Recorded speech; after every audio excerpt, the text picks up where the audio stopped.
మన లోక్సభకు కూడా మన పార్లమెంట్ కూడా లాభం జరుగుతుందనే మాట నేను మీకు విజ్ఞప్తి చేస్తున్నా. ఇంకొక మాట కూడా నేను మీకు విజ్ఞప్తి చేస్తా ఉన్నా. ఇష్టం వచ్చినట్టు మాట్లాడతారు కాంగ్రెస్ వాళ్ళు. శాసనసభ ఎన్నికలకు ముందు, అసెంబ్లీ ఎలక్షన్స్ ముందు ఏమన్నారు? బీజేపీ బీఆర్ఎస్ ఒకటే, బీజేపీ బీఆర్ఎస్ ఒకటే కలిసిపోయినాయి, మొత్తం వీళ్ళు వాళ్ళు ఒకటే, be team be team be team. ఇది వాళ్ళ మాట. నేను అడుగుతా ఉన్నా బ్రదర్స్, మీరందరూ ఒకసారి యాద్ చేసుకోండి. మొన్న జరిగిన అసెంబ్లీ ఎన్నికల్లో బండి సంజయ్ని ఓడించింది ఏ పార్టీ? బండి సంజయ్ని ఓడించింది ఏ పార్టీ? ధర్మపురి అరవింద్ ఓడించింది ఏ పార్టీ? ఈటెల రాజేందర్ ఓడించింది ఏ పార్టీ? రఘునందన్ రావు ఓడించింది ఏ పార్టీ? సోయం బాబురావు ఓడించింది ఏ పార్టీ? రాజా సింగ్ ను కూడా దాదాపు ఓడించింది ఏ పార్టీ? వీళ్ళందరూ 30 మార్కాన్లు 32 మార్కాన్లు బీజేపీలు ఉన్న వాళ్ళందరినీ ఓడగొట్టింది మనమేనా కాదా? బీఆర్ఎస్ ఏనా? మరి ఓడగొట్టింది మనమైతే వానికి మనకు పొత్తుంది, వానికి మనకు అండర్స్టాండింగ్ ఉందంటే ఏం లెక్క?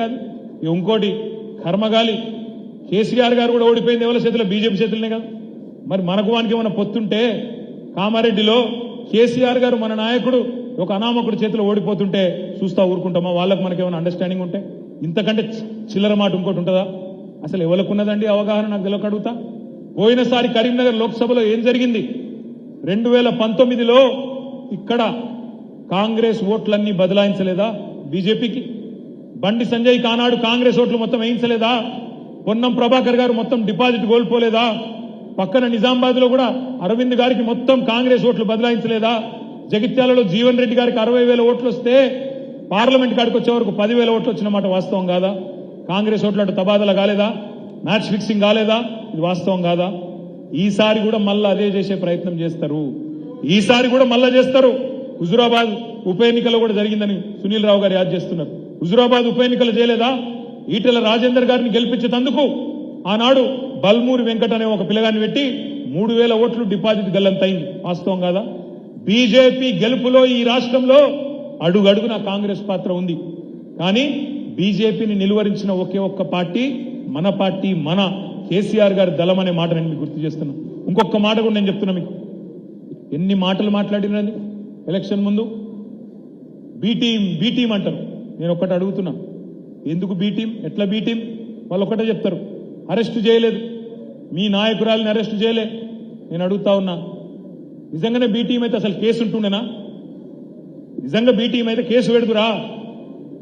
మనం అరెస్టు కాలేదు అంటే సుప్రీంకోర్టుకు పోయి స్టే తెచ్చుకుంటే అరెస్టు కాలేదు.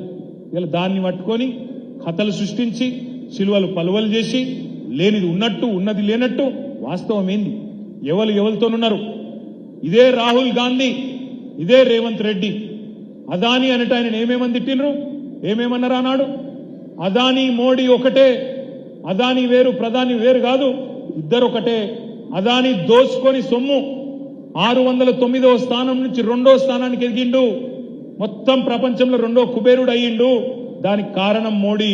అదానీ దొంగ, ఆయన మీద జేపీసీ ప్రోబ్ వేయాలి, స్కామ్ ఇదంతా అన్నోళ్ళు వీళ్ళే. ఆనాడు రాహుల్ గాంధీ గారు ఏం మాట్లాడినరో ఇలా రేవంత్ రెడ్డి గారు ఏం చేస్తున్నారో ఒకసారి చూడండి. जी और मोदी जी एक है और देश का पूरा का पूरा धन एक व्यक्ति के हाथ में जा रहा है. Airport, ports, defence, infrastructure, storage, agriculture storage, सेब हिमाचल प्रदेश में सेब, कश्मीर में सेब, पूरा का पूरा धन एक व्यक्ति के हाथ में जा रहा है. और जब हम प्रधानमंत्री से पूछते हैं ये 609 से 2 कैसे पहुंचा, बस ये बता दीजिए रिश्ता क्या है. हमारी पूरी की पूरी स्पीच एक्सपंज हो जाती. खारगे जी की पूरी स्पीच एक्सपंज हो जाती. प्रधानमंत्री जी के बारे में हिंदुस्तान के पार्लियामेंट हाउस में सवाल नहीं पूछा जा सकता है. हम पूछेंगे, एक बार नहीं हजारों बार पूछेंगे, रुकेंगे नहीं जब तक सच्चाई नहीं निकलेगी.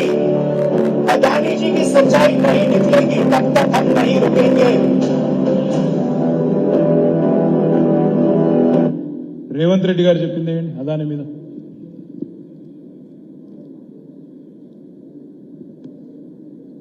అసెంబ్లీ మీద భారతీయ జనతా పార్టీ ఎప్పుడు ఒక మాట చెప్తుంది, డబుల్ ఇంజన్ సర్కార్.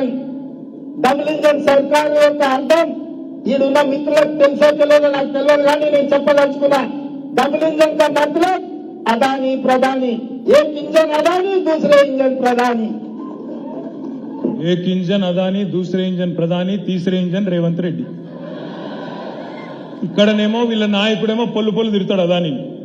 రేవంత్ రెడ్డి గారేమో స్విట్జర్లాండ్ పోయి అదాని మీద వాడి కౌగిలించుకొని అలై బలై చేసుకుని అక్కడ చలి కొద్దిగా ఎక్కువ ఉంటుంది, కౌగిలించుకొని అక్కడనేమో ఒప్పందం చేసుకుంటారు. ఎవరు ఎవరితోనున్నారు,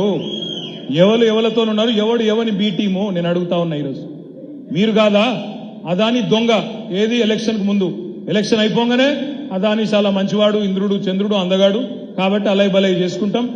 10 ఏళ్లు కేసీఆర్ ఇక్కడ ఉన్నప్పుడేమో అదాని అడుగు పెట్టనీయలే, ఎందుకంటే ఆయన మోడీ మనిషి అని మనకు తెలుసు. మరి ఇవాళ ఏం జరుగుతుంది తెలంగాణలో?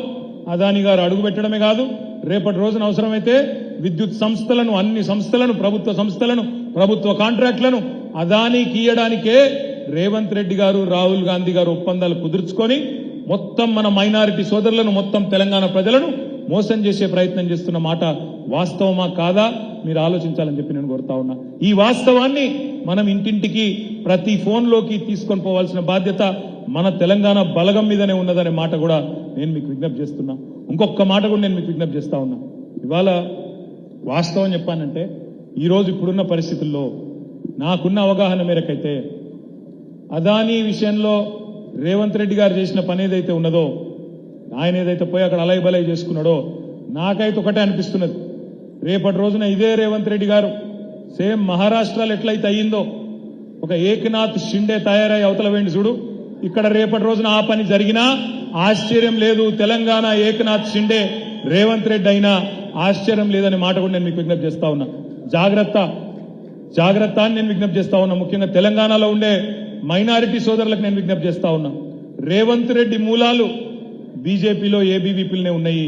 అందుకే ఇవాళ ఆయన అడుగడుగులా మీరు గమనించండి, జాగ్రత్తగా చూడండి. ఆయన పోతాడు, ఢిల్లీకి పోతాడు, అమిత్ షా గారిని కలుస్తాడు. కలిసిన తర్వాత ఇక్కడ మా కౌశిక్ రెడ్డి గారు ఎమ్మెల్సీ ఉండే, కడియం శ్రీహరి గారు ఎమ్మెల్సీ ఉండే, ఇద్దరు ఒకటే రోజు రాజీనామా చేసింది. రాజీనామా చేసినాక ఇక్కడ ఏర్పడ్డ ఖాళీల బులెటిన్ కూడా ఒకటేసారి వెళ్ళింది. కానీ ఎలక్షన్లు మాత్రం 2 సార్లు పెడతారట. అదే 2 సీట్లకు, ఒకటేసారి ఖాళీ అయిన సీట్లకు 2 సార్లు ఎలక్షన్ ఎందుకు పెడతాను? రేవంత్ రెడ్డి పోతాడు, అమిత్ షాను కలుస్తాడు, గంటకు నోటిఫికేషన్లు 2 అలగలగా వస్తాయి. ఎందుకు? 2 అలగలగ నోటిఫికేషన్లు వస్తే 2 సీట్లు కాంగ్రెస్కే పోతాయి. ఒకటేసారి 2 ఎన్నికలు వస్తే 1 సీటు కాంగ్రెస్కు, ఇంకో సీటు మనకొస్తుంది. 2 అలగలగై 2 కాంగ్రెస్కే పోవాలి. అవసరమైతే బీజేపీ బలకపడకపోయినా పర్వాలేదు, బీఆర్ఎస్ ఖతం కావాలన్నదే ఆ 2 పార్టీల యొక్క ఒప్పందం. అందుకే నేను మీకు విజ్ఞప్తి చేస్తా ఉన్నా, ఎవరెవరికి అక్రమ సంబంధాలు ఉన్నాయి, ఎవరు ఎవరితో అంటగాగుతున్నారు, ఎవరు లోపాయికారి ఒప్పందాలు కుదుర్చుకుంటున్నారో తెలంగాణలోని మైనారిటీ సోదరులకు, ముస్లిం మైనారిటీలు కానీ, క్రిస్టియన్ మైనారిటీలు కానీ, సిక్కు సోదరులు కానీ అర్థం చేసుకోవాలని చెప్పి నేను కోరుతా ఉన్నా. రేపటి రోజున కరీంనగర్ పార్లమెంటులో కూడా ఇక్కడ బీజేపీని నిలువరించాలి అంటే మీరు ఖచ్చితంగా ఓటేయాల్సింది బీఆర్ఎస్ కు తప్ప కాంగ్రెస్ కు ఓటేస్తే అది బీజేపీకే లాభం అవుతుందనే మాటను కూడా నేను ఇక్కడ ఉండే మైనారిటీ సోదరులకు ప్రత్యేకంగా నేను విజ్ఞప్తి చేస్తా ఉన్నా. ఈ రహస్య ఒప్పందాలు, ఈ చీకటి సంబంధాలు, వాళ్ళిద్దరి మధ్యన జరుగుతున్న ఏవైతే లోపాయికారి అవగాహనలు ఉన్నాయో దీన్ని ఎండగట్టవలసిన బాధ్యత తెలంగాణ బలగమైన మీ మీదనే ఉన్నది. నేను మీ అందరితో ముగించే ముందు ప్రార్థించేది ఒకటే, ఇంకా చాలా ఉన్నాయి చెప్పాలంటే, కానీ ముగించే ముందు మీకు చేసే విజ్ఞప్తి ఒకటే. మీరు దయచేసి హుజురాబాద్లో ఉన్న వాళ్ళు సిరిసిల్లలో ఏమైతుందో